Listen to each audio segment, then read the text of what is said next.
నమస్తే. ఢిల్లీ ముఖ్యమంత్రిగా సునీత కేజ్రీవాల్ నియామకం కాబోతున్నారు అనే ప్రచారం జోరుగా సాగుతుంది.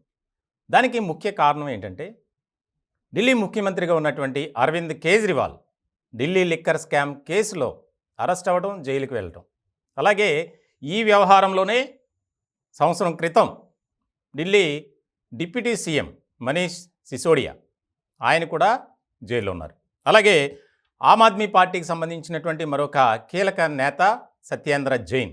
వరుసగా ఆమ్ ఆద్మీ పార్టీకి సంబంధించినటువంటి ముఖ్య నేతలు ఈ కేసులో ఇరుక్కోవటం, ఆరోపణలు ఎదుర్కోవటం, కేసులు నమోదు కావటం, జైలుకు వెళ్ళటం. ఇట్లాంటి సందర్భంలో తిహార్ జైల్లో ఉన్నటువంటి అరవింద్ కేజ్రీవాల్ ఆయన అక్కడ నుంచే పాలన చేయటానికి సంబంధించి కొన్ని ఆదేశాలు కూడా జారీ చేశారు. ఇటువంటి క్రమంలో తాజాగా జరిగినటువంటి పరిణామం, అరవింద్ కేజ్రీవాల్ భార్య అయినటువంటి సునీత కేజ్రీవాల్, ఆమె ఐఏఆర్ఎస్ అధికారి, చాలా ముఖ్యమైనటువంటి పొజిషన్స్లో పనిచేసి పదవి విరమణ పొందారు. ఇలాంటి సందర్భంలో ఢిల్లీలో ఆమ్ ఆద్మీ పార్టీ అధికారంలోకి రావటానికి ఆమె కృషి కూడా చాలా ఎక్కువనే చెప్పాలి. ఇలాంటి సందర్భంలో కేజ్రీవాల్ నివాసంలో ఆమ్ ఆద్మీ పార్టీకి సంబంధించినటువంటి నేతలతో పాటు కొంతమంది ఢిల్లీకి సంబంధించినటువంటి ప్రజా సంఘాల ప్రముఖులు, ఇతరులు, మేధావులు అందరూ ఒక సమావేశాన్ని నిర్వహించారు. దీంట్లో ప్రధానంగా సునీత కేజ్రీవాల్ ఇప్పటివరకు ప్రత్యక్ష రాజకీయాల్లో ఆమె లేరు, కానీ పార్టీకి విన్నంటూ ఉంటూ సపోర్ట్ చేశారు. ఇటువంటి క్రమంలో ఆమె ప్రత్యక్ష రాజకీయాల్లోకి రావాలి, అలాగే ముఖ్యంగా ఢిల్లీ పాలనపై ఫోకస్ పెట్టాలి. ఎందుకనంటే ఒక వర్గం అయితే కేజ్రీవాల్ ముఖ్యమంత్రిగా ఉంటూ జైల్లో ఉన్నా సరే అక్కడి నుంచి పాలన అందించాలి, కానీ టెక్నికల్ ఇష్యూస్ చాలా ఉంటాయి. ఇలాంటి సందర్భంలో ఆయన బెయిల్పై బయటకు వచ్చేంత వరకు ఆ పొజిషన్లో కేజ్రీవాల్ భార్య సునీత ఉండాలి అనే ప్రపోజల్ కూడా ఎక్కువగా వినిపిస్తుంది. ఇటువంటి సందర్భంలో గతంలో జరిగినటువంటి పరిణామాలు కూడా మనం చూడాలి.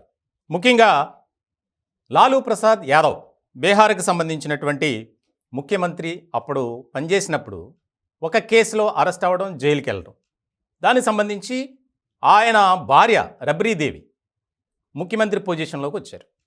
ఇటువంటి సందర్భంలో ఖచ్చితంగా ఆమె మంచి ఉన్నత విద్యను చదివారు, అలాగే ఒక మంచి పొజిషన్లో ఉన్నారు.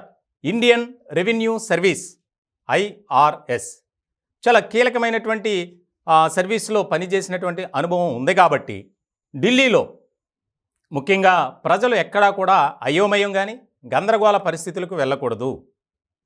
ఇప్పుడు కేజ్రీవాల్ అరెస్ట్నే అస్త్రంగా తీసుకొని భారతీయ జనతా పార్టీ, ఆమ్ ఆద్మీ పార్టీని లేకుండా చేయాలి అనే భావనతో ముందుకు అడుగులు వేస్తుంది బీజేపీ అని ఇప్పటికే ఆరోపిస్తున్నారు. ఇటువంటి సందర్భంలో తాజాగా అరవింద్ కేజ్రీవాల్ నివాసంలో జరిగినటువంటి సమావేశంలో దాదాపు ఒక 80% వరకు సునీత కేజ్రీవాల్ ఆమె ముఖ్యమంత్రిగా ఉంటే బెటర్, బాగుంటుంది, ఆమెకు ఫుల్ సపోర్ట్ ఇచ్చి మనం ప్రభుత్వాన్ని నడపాలి అని కొంతమంది భావిస్తుంటే, ఒక 20% మాత్రం ఆమె రాజకీయాల్లోకి అలాగే ప్రత్యక్షంగా వద్దు, ఇప్పుడున్నటువంటి సపోర్ట్ ఇస్తూనే ఆయన జైలు నుంచే ఆదేశాలు జారీ చేస్తే మనం పాలన చేయొచ్చు అనేది కూడా ఒక రకమైనటువంటి అభిప్రాయంగా చెప్పారు. అయితే ఇక్కడ నెంబర్ 1, 2, 3 పొజిషన్లో ఉన్నటువంటి ముఖ్యమైనటువంటి నేతల పార్టీలో ఉన్నవారు జైల్లోనే ఉన్నారు. ప్రధానంగా అరవింద్ కేజ్రీవాల్, సిసోడియా, అలాగే సత్యేందర్ జైన్, ఈ ముగ్గురు కూడా జైల్లో ఉన్నటువంటి పరిస్థితి. ఇలాంటి సందర్భంలో పార్టీలో ఎక్కడా కూడా ఒక రకమైనటువంటి డిస్టర్బెన్స్ అనేది రాకూడదు, అలాగే అట్ ద సేమ్ టైం ప్రజలకు మంచి పాలన అందించాలి. ఇలాంటి ఆలోచనతోనే ఈ సునీత కేజ్రీవాల్ ముఖ్యమంత్రిగా రావాలి అనే ఒక డిమాండ్ అయితే ఎక్కువగా వినిపిస్తుంది. రానున్న రోజుల్లో ఎలాంటి పరిణామాలు చోటు చేసుకుంటాయో అనేది కీలకంగా మారేటువంటి అంశం.